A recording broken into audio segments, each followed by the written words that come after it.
নমস্কার, আমি ইমন। মুদ্রা ইউটিউব চ্যানেলে আরও একবার আপনাদের সাথে। পুজো শেষ, তবে সামনে আরও অনেক ফেস্টিভ্যালস আছে।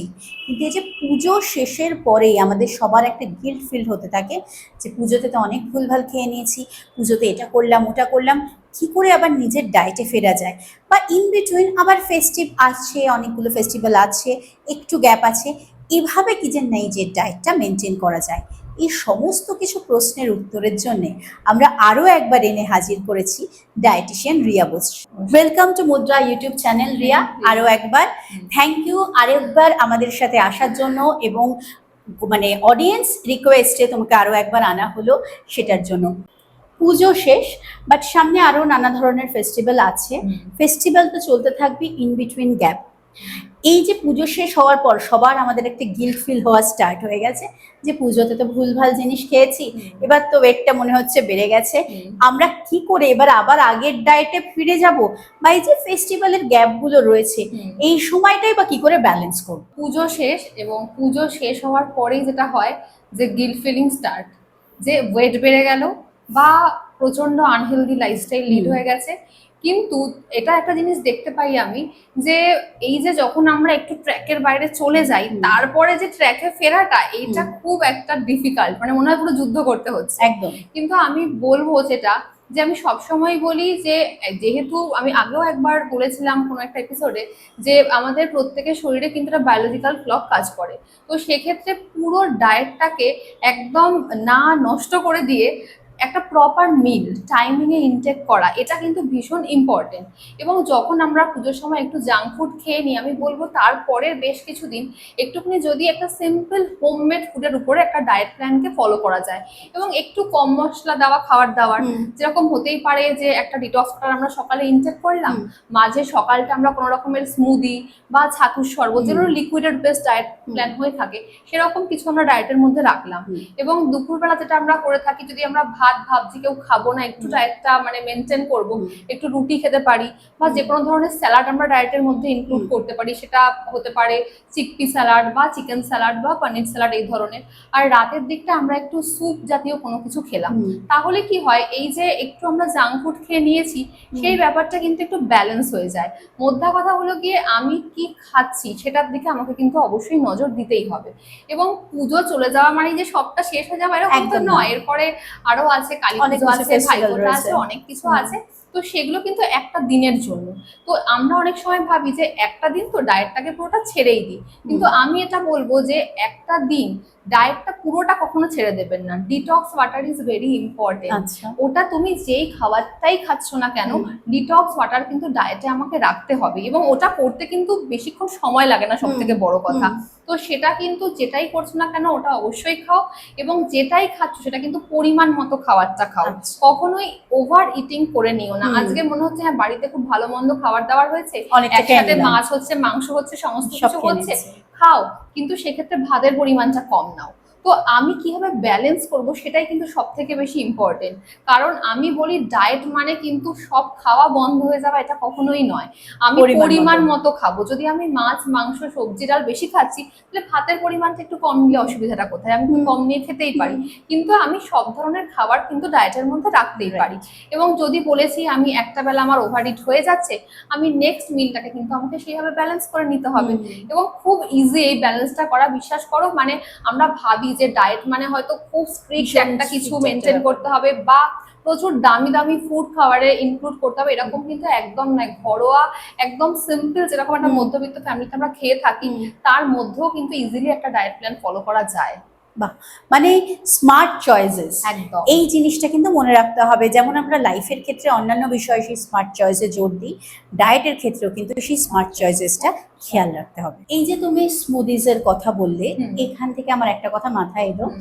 এখন মানুষ, আমরা সবাই খুব সেলিব্রিটিদের ফলো করি, এবং না জেনেই তারা কি খাচ্ছেন বা কার নির্দেশে খাচ্ছেন এগুলো না জেনেই যে কোনো অ্যাড দেখে আমরা প্রোটিন শেক খেতে আরম্ভ করি, মানে আদতে সেটা আমার দরকার বা আমার কি প্রোটিন শেক দরকার আছে না কিনা এটাও জানছি না। না। তো এই প্রোটিন শেক খাওয়াটা না জেনে স্পেশালি হুম, হুম। কতটা হেলদি, বা আমি কোনো কোম্পানির কথা বলছি না, বিভিন্ন ধরনের সাপ্লিমেন্ট ফুডটাকে সরিয়ে দিয়ে খেয়ে নেওয়া কতটা হেলদি নাকি বিপজ্জনক? দেখো, এখন মার্কেটে সাপ্লিমেন্ট কিন্তু ভীষণভাবে অ্যাভেলেবেল। হুম। কারণটা আমি বলি, মানুষ ভাবছে আমি শর্টকাট প্রসেসে কিছু একটা করে হুম। নেব, এবং শর্টকাট প্রসেস করতে গিয়ে যেটা হয়, সাপ্লিমেন্ট, আমি বলবো না যে সব সাপ্লিমেন্টই খারাপ, কিন্তু অবশ্যই সেটা আমাদের কিন্তু দেখতে হবে যে আমাদের জন্য কোনটা একদম, উপকারী। একদম। যেগুলো এখন ওয়েট লস সাপ্লিমেন্ট বাজারে বিক্রি হচ্ছে, খুব চলতি মার্কেটে, আমি হুম। প্রচুর মানুষ এরকম পাই, যেটার থেকে হয়তো কি হয়, অনেক সময় কিন্তু সাইড এফেক্ট হচ্ছে, হুম। মানুষ সেটা পরে গিয়ে বুঝছে, কিন্তু হুম। যখন আমি প্রসেসটার মধ্যে আছি আমি দেখছি আমার তখন তো খুব বুঝতে- ফটাফট ওয়েট লস হয়ে যাচ্ছে, হুম।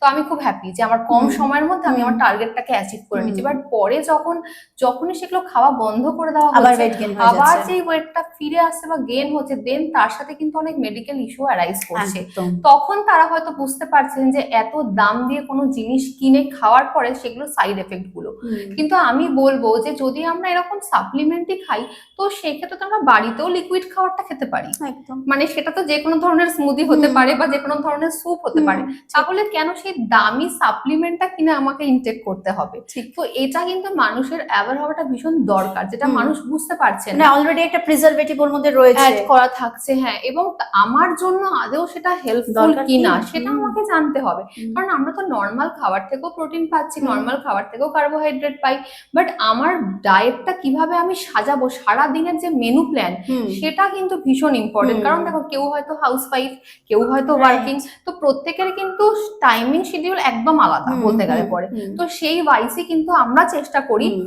যে পুরোটা শুনে নিয়ে কাউন্সিলিং কেন ইম্পর্টেন্ট, তো সেই কারণেই কাউন্সিলিং, ঠিক। সেইভাবে তাদের প্ল্যানটাকে সাজিয়ে দেওয়া, হুম। এবং যাতে ওনারা কোনো রকম সাপ্লিমেন্ট ছাড়াই একদম মানে পাতি ডাল ভাত সবজি মাছ মাংস হুম। খেয়েই হুম। ইজিলি আমাদের টার্গেট ওয়েটটা অ্যাচিভ করতে পারেন, বা যদি কোনো ধরনের মেডিকেল ইস্যু থেকে থাকে, হুম। যাতে সেটাও কিন্তু সলভ হয়ে যায়। রাইট। মানে ব্যাপারটা হচ্ছে সাপ্লিমেন্ট খেলেই ভালো থাকবেন বা দামি দামি সাপ্লিমেন্ট খেতেই হবে এরকম কিন্তু ব্যাপার না। সেলিব্রিটিসরা কিন্তু কখনো নিজের মতে কিছু করে নেন না, ওনাদের কিন্তু প্রত্যেক সময় একজন স্পেশালিস্টের অ্যাডভাইস নিয়ে করেন। তো আমাদেরও কিন্তু সেটাই উচিত, মানে আপনি যে জামাটা পরছেন ওই জামাটা আমাকে ফিট হতেও পারে, নাও হতে পারে, আমার উপর ভালোও লাগতে পারে, খারাপও লাগতে পারে, সেটা না জেনে কিন্তু অন্ধের মতো ফলো করবেন। এই যে ফেস্টিভ সিজনটা শুরু হয়েছে এবং তারপর যে ফেস্টিভ সিজনটা শেষ হয়ে আস্তে আস্তে আমরা উইন্টারের দিকে যাব, একদম। তো এই সময় যে সিজন চেঞ্জের সময় বাচ্চা থেকে বড় আমরা সবাই নানা ধরনের সিজনাল প্রবলেমে ভুগি, হুম। সর্দি কাশি জ্বর থেকে শুরু করে নানা ধরনের কষ্ট। হুম। ডায়েটের মাধ্যমে কি এমন কিছু ভেতরে ইনটেক করা পসিবল, বা আদতের ডায়েটে কি এমন কিছু আছে যেটা থেকে আমার ইমিউনিটিটা কিছুটা হলেও বুস্ট হবে? আর ডায়েটের মাধ্যমে কিন্তু ইমিউনিটি বুস্ট করা অবশ্যই সম্ভব, কারণ আচ্ছা। এই যে একটা সিজন চেঞ্জের টাইম আসতে চলেছে, হুম। ছোট থেকে বড় সবাই হুম। মোটামুটি কিন্তু আমরা একদম। দেখি যে একটা ভাইরাল ফিভার থেকে শুরু করে বা হ্যাঁ, একটু গলা খুসখুস এগুলো কিন্তু হতেই কিছু না থাকে। কিছু হচ্ছে। তো সেক্ষেত্রে অবশ্যই ডায়েটে এমন কিছু ফুড ইনক্লুড করা উচিত আমার মনে হয়, যেটা কিনা একটা হোমমেড রেমেডি। হুম। কারণ ওষুধ তো আমরা একদম পারলে পরে খেয়েই নি, খেয়ে এরকমই দেখা নিচ্ছি। যায় যে কিছু ঠিক। একটা হলো আমরা চটপটা ওষুধ খেয়ে ফেললাম, কিন্তু আমি খুব একটা ওষুধে মানে বিশ্বাসী নই। আমার মনে হয় যদি ঘরে এমন কিছু খাবার থাকে যেটা খেয়ে আমি আমার ইমিউনিটি পাওয়ারকে একটুখানি ন্যাচারালি বুস্ট করতে পারি, সেটা কিন্তু হতেই পারে। যেরকম আমি বলবো যে দারচিনি, যেটা একদম সবার বাড়িতে অ্যাভেলেবেল থাকে, আর মধুর মধ্যে একটু দারচিনি গুঁড়ো করে যদি আমরা খেতে পারি, তাহলে কিন্তু ওটা কিন্তু ভীষণভাবে মানে এই যে সর্দি কাশি কমাতে হেল্প হুম। করে। আচ্ছা। বা ইমিউনিটি বুস্টিং টি, তুলসী পাতা সবার বাড়িতেই মোটামুটি অ্যাভেলেবেল থাকে, ওই 150 ml মতো জল নিয়ে খানিকটা গোলমরিচ, একটুখানি এলাচ, একটু তেজপাতা, তুলসী পাতা আর একটুখানি হলুদ, মানে কাঁচা হলুদ যেটা আমরা বলে থাকি, যদি দিয়ে একটু ফুটিয়ে নেওয়া হয়, তার মধ্যে একটু আদাও আমরা গ্রেট করে অ্যাড করে দিলাম, এবং ভালো করে ফুটিয়ে নিয়ে সেই জলটা যদি আমরা খেতে পারি, আচ্ছা। এবং চাইলে তাল মিশ্রিও কেউ এর মধ্যে অ্যাড করতে পারে। তো এগুলো হলো ন্যাচারাল রেমেডি। তো আমি বলবো ঝট করে ওষুধটা না খেয়ে যদি একটু ন্যাচারাল রেমেডি, ছোট থেকে বড় এগুলো সবাই খেতে পারে, এরকম ব্যাপার নেই যে এই মানুষটা খেতে পারবে না। তো সেক্ষেত্রে কিন্তু এগুলো যদি আমরা ডায়েটের মধ্যে রাখতে পারি, আশা করি এই ধরনের এই যে একটা ভাইরাল ফিভার বা একটা সিজন চেঞ্জ, ওটা থেকে আমরা নিজেদেরকে কিন্তু প্রোটেক্ট অবশ্যই করতে পারবো। বাহ! এই রিলেটেড একটা কোয়েশ্চেন আমার মনে আসলো, আমি জিজ্ঞেস করি, অনেকেরই এটা কোয়েশ্চেন থাকে। হানি একটা খুব ন্যাচারাল ইমিউনিটি বুস্টিং জিনিস, কিন্তু কখন খাবো এটা আমরা বুঝতে পারি না। কেউ বলে রাতে খাওয়া ভালো, কেউ বলে দিনে খাওয়া ভালো। তো কোন সময় হানি খাওয়া যায় নাকি এনি টাইম খাওয়া যায়? হানি নর্মালি সকালের দিকে খাওয়াটাই আমার মনে হয় বেস্ট, সেক্ষেত্রে আচ্ছা। মানে বাচ্চা থেকে বড় সবাই খেতে হুম। পারে। কিন্তু অবশ্যই আমি বলবো এখন হানিরও তো অনেক ধরনের ব্যাপার থাকে, তো হুম। সেক্ষেত্রে অর্গানিক হানি হলে পরে সেই জিনিসটা একটু ভালো বেটার হয়। হয়। বাট হ্যাঁ, হানি খুব ভালো, এই যে সিজন চেঞ্জটা মানে হতে চলেছে, সেক্ষেত্রে আমরা কিন্তু ডায়েটে ইনক্লুড করতেই পারি। বাহ! ন্যাচারাল রেমেডির থেকে কিন্তু ভালো কিছু নেই। মানে আমাদের ব্যাক জেনারেশনের কথাই ভাবুন, তারা কিন্তু অনেক বেশি হোমমেড ন্যাচারাল জিনিস, আয়ুর্বেদিক এগুলোতে বিলিভ করতেন। আর আই গেস ওনারা কিন্তু একটু বেশি সুস্থও থাকতেন। হুম। সুইট ক্রেভিং বাঙালি থেকে অবাঙালি, ইন্ডিয়ান, নন ইন্ডিয়ান সবার জন্যেই সুইট টুথ একটা ভীষণ মারাত্মক প্রবলেম। এই একদম। সুইট ক্রেভিংটা অ্যাকচুয়ালি হয় কেন আর কিভাবে আমরা কন্ট্রোল করব? সুইট ক্রেভিং কন্ট্রোল আমি বলবো, দেখো সবার যে হয় সেটা কিন্তু নয়। আমি যত পেশেন্ট কাউন্সিলিং করি, কিছু মানুষের দেখা যায় যে মিষ্টির প্রতি একটা ভীষণ দুর্বলতা। হুম।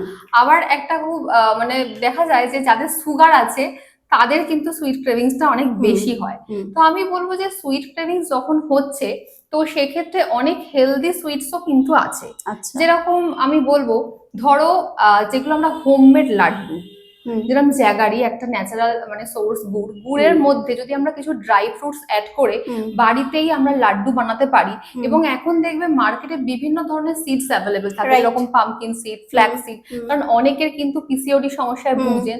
তো এই ধরনের ড্রাই ফ্রুটস অ্যান্ড সিডস দিয়ে আমরা ওখানে চিনিটা ইউজ করলাম না, চিনির বদলে আমরা জ্যাগারি ইউজ করলাম, করে যদি আমরা একটা হোমমেড লাড্ডু বানিয়ে রাখতে পারি, ওটা যদি আমরা একটা করে খাই দিনে, ওটা কিন্তু খুব একটা এফেক্ট কিন্তু সেক্ষেত্রে করে না।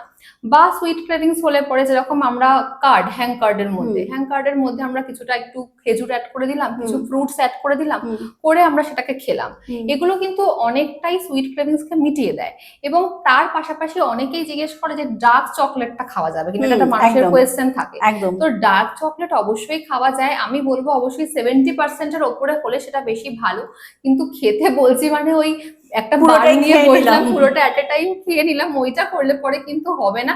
ওই একটা কিউব দুটো কিউব খাওয়া যেতেই পারে, বাট যেগুলো ন্যাচারাল সোর্স অফ সুগার সেগুলো খাওয়াটা অনেক বেশি বেটার, এটা আমি বলবো। এবং মানে দেখা যায় সব ক্ষেত্রেই যে পেশেন্টরা বলে নর্মালি এগুলো হয় কি খাওয়ার পরে, আফটার লাঞ্চ, হ্যাঁ, আফটার ডিনার, এগুলো হুম। বেশি হয়। এবং আমরা অনেক সময় আজকের দিনে মানুষরা ভীষণ রাত জাগি, সত্যি কথা বলতে গেলে পরে। তো সেক্ষেত্রেও কিন্তু তখন ওই ক্রেভিংস গুলো বেশি হয়। তো যদি আমরা ন্যাচারাল সোর্সটাকে গ্র্যাব করতে পারি, আশা করি অতটাও আমাদের হেলথে কিন্তু এফেক্টটা পড়বে না। মানে সুইট ক্রেভিং হতে পারে, কিন্তু সেটা একটু স্মার্টলি হ্যান্ডেল করলে, এমন কিছু অ্যাড করলেন যেটা আপনার সুইট ক্রেভিংটাকে মেটালো কিন্তু হেলথে এফেক্ট করলো না, আর খুব সুন্দর দুটো রেসিপিও বলে দিল ওর সাথে। আমার মনে হয় এগুলো মেনটেন করলে আমরা অনেকটাই হেলদি থাকবো। এখন আমাদের ভীষণ ফার্স্ট লাইফ, একদম মানে সারাক্ষণ আমরা র্যাট রেসে ছুটছি, সারাক্ষণ কিছু না কিছুর পিছনে রয়েছি। তো এই যে আমরা একটা ট্র্যাপড লাইফে রয়েছি, এই সময় আমরা অনেকেই চেষ্টা করছি, হয়তো ডায়েটিশিয়ান দেখাচ্ছি, ডায়েট করছি, এক্সারসাইজ করছি, সবই করছি, কিন্তু ঘুমটা ঠিকঠাক নয় বা কিছু একটা অসুবিধা আছে। সেই অসুবিধাটা মেন আসছে স্ট্রেস থেকে। স্ট্রেস কিভাবে ম্যানেজ করা হবে এটা তো একটা আলাদা বিষয়, কিন্তু এই স্ট্রেস কি আমাদের এফেক্ট করছে ঠিকঠাক ডায়েট করা সত্ত্বেও? এই যে 100% রেজাল্ট আসছে না, সেটা কি একটা কারণ স্ট্রেস? আমরা সব মানুষরাই চাই একটা হেলদি লাইফস্টাইল লিড করতে, এবং সেই কারণেই আমরা ডায়েটিশিয়ানের কাছে যাই, বা আমরা হয়তো ইয়োগা করছি, বা অনেক আমরা জুম্বা বা যে কোনো কিছু আমরা মধ্যে আমরা অ্যাক্টিভিটি করছি। কিন্তু দেখা যায় করার পরেও হয়তো অনেক মানুষের সেখানে ফিট থাকতে পারছেন না, কারণ আজকে স্ট্রেস মানে প্রত্যেকটা মানুষের লাইফে কম বেশি আছে। কিন্তু স্ট্রেসের থেকে কি হয় যে আমরা যে ঘুমোচ্ছি না, অনেক সময় আমরা এখন দেখা যায় রাতের পর রাত আমরা কিন্তু মানে জাস্ট নেট সার্ফিং করছি। একদম। তো সেক্ষেত্রে স্ট্রেস কিন্তু অবশ্যই একটা বড় ফ্যাক্টর। শুধুমাত্র ডায়েট প্ল্যান ফলো করলেই কিন্তু হবে না, proper rest is very important. Minimum 6 to 8 hours rest আমরা বলে থাকি, কিন্তু আজকের দিনে যেটা প্রায় হয়েই ওঠে না বেশিরভাগ মানুষের ক্ষেত্রে। একটা প্রত্যেক মানুষের কাজের টেনশন তো থাকেই, তার পাশাপাশি প্রত্যেক মানুষের লাইফে কিছু না কিছু স্ট্রেস রয়েছেই। বাট স্ট্রেস তো ওইভাবে কমানোটা মানে ওটা সেলফ মেডিটেশনের ভীষণভাবে দরকার রয়েছে, হ্যাঁ। কিন্তু আমি বলবো যে প্রপার রেস্ট এটা কিন্তু প্রত্যেকটা মানুষের জন্য মিনিমাম 6 আওয়ার্স অন্তত দরকারি, তবে গিয়ে সেই ডায়েটটা কিন্তু ভালোভাবে কাজ করে। মানে এই যে রাত্রিবেলা না ঘুমিয়ে একটু ফেসবুক দেখলাম, একটু ইনস্টা করলাম, একটু নেটফ্লিক্সের সিরিজ দেখলাম, এগুলোকে একটু কমিয়ে ঘুমান সেই টাইমটা। কারণ ব্যাপারটা হয়ে যাচ্ছে আপনি মেডিসিন খাচ্ছেন, ফুড খাচ্ছেন না, বা ফুড খাচ্ছেন, মেডিসিন খাচ্ছেন না। তো দুটোর মধ্যে একটা স্কিপ করলে কিন্তু মুশকিল। তাই স্ট্রেস কমানোর জন্য কিন্তু রেস্টটা ইম্পর্টেন্ট। রিয়া, আমরা এখন ভীষণ ব্যস্ত লাইফের মধ্যে থাকার জন্যে অনেকেরই মেজরিটি টাইম আউটসাইডে কাটছে, সেটা বিজনেস পারপাস হোক বা জব পারপাস। তো এই সময় আউটসাইডে ফুড ডায়েট মেনটেন করা একটা প্রবলেম হয়ে যাচ্ছে। তার সাথে আমরা এটাও বুঝতে পারছি না যে ডায়েট মেনটেন করছি কিন্তু টাইম মেনটেন করছি না। মানে আমার যদি 7টায় ব্রেকফাস্ট খাওয়ার থাকে, আমি সেটা 10টায় খাচ্ছি। তো আদতে কি এভাবে ডায়েট করে কোনো লাভ আছে, বা কিভাবে বাইরে এই জিনিসটা মেনটেন করবো? ডায়েটের ক্ষেত্রে টাইমটা কিন্তু অবশ্যই ইম্পর্টেন্ট, আমি এটা বলবো। অনেকেই আমরা ভাবি যে মানে ঠিক আছে খাবারগুলো পরপর খেয়ে নিলাম, বা হয়তো খেলামই না, একটা মিল স্কিপ করে দিলাম, তো এইটা কিন্তু একদমই ঠিক নয়। মানে ডায়েটের ক্ষেত্রে time is more important, very very important বলা যেতে পারে। এবার যারা হয়তো আমরা বাইরে থাকছি, হয়তো ইনস্ট্যান্ট আমাদের হাতের সামনে আমরা সেই খাবারটা খেতে পারছি না, কিন্তু বাইরেও এরকম অনেক সময় অনেক ফুড আইটেম থাকে যেগুলো কিন্তু আমরা গ্র্যাব করতে পারি। কিরকম, যেরকম সাউথ ইন্ডিয়ান যে কোনো ধরনের ফুড, সেটা হ্যাঁ একদম, সেটা হলো কি ইডলি হতে পারে বা উত্তাপাম হতে পারে, বা ধরো প্লেন ধোসা, আমি মশলা ধোসা বলছি না। তো সেক্ষেত্রে সেগুলো কিন্তু খুব ইজিলি আমরা অ্যাভেল করতে পারি। আর যদি স্ন্যাক্স আইটেম হয়, সেখানে আমি বলবো চিড়ে ভাজা বা পপকর্ন, ছোলা ভাজা, এগুলো সব জায়গায় অ্যাভেলেবেল থাকে এখন, এগুলো খাওয়াই যেতে পারে। এবং এখন আমি অনেক জায়গায় দেখেছি যে কাস্টমাইজ কিন্তু অনেক ধরনের ফুড আইটেম রেস্টুরেন্টগুলোতেও বানিয়ে দেয়, যেরকম এনি টাইপ অফ র্যাপ আমি বলবো, যে যেগুলো ময়দার তৈরি হয় না, ওটা কিন্তু হোল হুইট ফ্লাওয়ারেই রেডি করে দেওয়া হচ্ছে, এবং তার ভিতরে স্টাফিং হিসেবে বিভিন্ন ধরনের ভেজিটেবলস দেওয়া হচ্ছে, বা পনির থাকছে বা চিকেন থাকছে। ওগুলো কিন্তু ভীষণ হেলদি। এবং তার পাশাপাশি যে কোনো ধরনের তন্দুর বা কাবাব বা হয়তো স্যুপ বা চিকেন স্যালাড, এগুলো এখন কিন্তু একদম অহরহ হাতের সামনে পাওয়া যায়। যারা আমরা মানে একদম হাতের সামনে ফটাফট সুইগি করে নিই, তাদের জন্য কিন্তু এই অপশনগুলো তোমরা চুজ করতে পারো। বাট সেক্ষেত্রে আমি আরেকটা কথা আবারও মনে করিয়ে দেবো, টাইম কিন্তু ভীষণভাবে ইম্পর্টেন্ট আমাদের একটা হেলদি লাইফস্টাইলের জন্য। মানে পুরো জিনিসটাই কিন্তু বারে বারে ওনারা বলছেন ব্যালেন্স। আর এই যে বাইরে খাচ্ছি বা কখন খেয়ে ফেলছি, পুরো জিনিসটা একটু মেথডিক্যালি যদি ফলো করা যায়, তাহলে সেটা কিন্তু ব্যালেন্স করাটা খুবই সহজ হয়ে যায়। রিয়া, ডায়েট নিয়ে, শরীর নিয়ে, এগুলো নিয়ে তো প্রশ্নের শেষ হবে না, বাট কোথাও গিয়ে এপিসোডকেও শেষ করতে হয়। তোমার কাছে আজকের এপিসোডের জন্য আমাদের শেষ প্রশ্ন, ডায়েটিশিয়ান মানে না একটা ভয় থাকে, না খেতে দেওয়া, প্রচুর খাবার থেকে বারণ করবেন, সারাক্ষণ ক্যালোরি মেপে দেবেন, মাপ করে করে খেতে হবে। প্রচুর ভোজন রসিক মানুষ আছেন, খাদ্য রসিক মানুষ আছেন, যারা খেতে ভালোবাসে। তারা কি ডায়েটিশিয়ানের কাছে আসতে পারে, বা তাদের জন্য কি বলবে? দেখো, বাঙালি মানেই ভোজন রসিক, এবং আমি নিজেও বলছি আমি ভীষণ পরিমাণে ভোজন রসিক। আমি কিন্তু সব খাবার খাই, এবং আমি চেষ্টা করি যে আমার যারা ক্লায়েন্ট আসছেন প্রত্যেককে সব ধরনের খাবার দিয়েই কিন্তু ডায়েট প্ল্যানটা করার জন্য। এবার কি হয় সেক্ষেত্রে, ধরো আমি কিন্তু ডায়েট বিরিয়ানিও দিয়ে থাকি, আবার চিলি চিকেনও দিচ্ছি, ফ্রাইড রাইসও দিচ্ছি, কিন্তু অবশ্যই রান্না করার টেকনিকটা আমাকে জানতে হবে, যে আমি কোন প্রসেসে রান্নাটা করছি। ফ্রাইড রাইস কিন্তু প্রচুর ঘি দিয়েও রান্না করা যায়, আবার যেটা আমরা বলি একদম 1 টিস্পুন অয়েলেও কিন্তু ফ্রাইড রাইসটা প্রেসার কুকারে সিটি মেরে একদম ইজিলি 5 to 10 মিনিটসের মধ্যে হয়ে যায়। আবার বলছি যেরকম বাচ্চাদের ক্ষেত্রে মোমো বা পিৎজা ভীষণ পরিমাণে ফেভারিট, সেগুলো যদি আমরা ময়দা দিয়ে না করে আটার ডো ইউজ করে থাকি, সেটা কিন্তু অনেক বেশি হেল্পফুল এবং হেলদি। তো সব খাবারই কিন্তু অল্টারনেট হিসেবে খাওয়া যেতে পারে এবং ডায়েটে রাখা যেতেই পারে, কিন্তু কুকিং মেথড বা কুকিং প্রসেস যেটাই বলো না কেন, সেটাকে কিন্তু যদি আমরা একটু ঠিকঠাক রাখতে পারি, তাহলে ভোজন রসিক মানুষদের ক্ষেত্রেও কিন্তু ডায়েট করাটা খুব একটা ডিফিকাল্ট বলে আমার মনে হয় না। কারণ আমি নর্মালি চেষ্টা করি, যেহেতু ডায়েট মানে কিন্তু কখনোই মনোটোনাস হওয়া উচিত না, যে একই খাবার আমি রেগুলার বেসিসে খেয়ে যাচ্ছি। তো অনেক মানুষ আছে এক খাবার খেতে ঠিক আছে পছন্দ করেন, আবার অনেকে আছেন যে আমি একটু ভ্যারাইটিস ফুড খাবো। তো সেক্ষেত্রে আমি চেষ্টা করি সব ধরনের খাবার খাও, পরিমাণ মতো খাও, টাইম মেনে খাও, তাহলে কিন্তু তুমি একটা হেলদি লাইফস্টাইল অবশ্যই মেনটেন করতে পারবে এবং নিজেকে ফিট রাখতে পারবে, সব থেকে বড় কথা। মানে এই যে ভোজন রসিক, খাদ্য রসিক মানুষ যারা আছেন, বা যারা ডায়েটিশিয়ানদের কাছে যেতে ভয় পাচ্ছেন এই ভেবে জীবন থেকে তো সব স্বাদ আহ্লাদ সরে যাবে, তারা কিন্তু একদম ভয় পাবেন না। রিয়ার মতন যারা ডায়েটিশিয়ান আছেন এবং যারা প্রফেশনাল ডায়েটিশিয়ান রয়েছে, তারা কিন্তু আপনাকে একটা সুস্বাদু খাবারও দেবে, আবার সাথে হেলথটা মেনটেন করতেও হেল্প করবে। তাই আর কিচ্ছু না ভেবে কিন্তু ডায়েটিশিয়ানদের সাথে কন্ট্যাক্ট করুন, কারণ লাইফটার মতন ফুডেও কিন্তু ব্যালেন্স দরকার। যত হেলদি খাবেন তত হেলদি থাকবেন, লাইফটাও তত হেলদি থাকবে। আর কিছু যদি প্রশ্ন থাকে অবশ্যই আমাদের করবেন। রিয়া বোসকে কিভাবে কন্ট্যাক্ট করবেন সেটার জন্যও কমেন্ট করতে ভুলবেন না। থ্যাংক ইউ রিয়া, মুদ্রাকে এতটা সময় দেওয়ার জন্য। আশা করি আপনাদের এপিসোডগুলো ভালো লাগছে। আবার চলে আসবো নতুন সপ্তাহে নতুন কাউকে নিয়ে।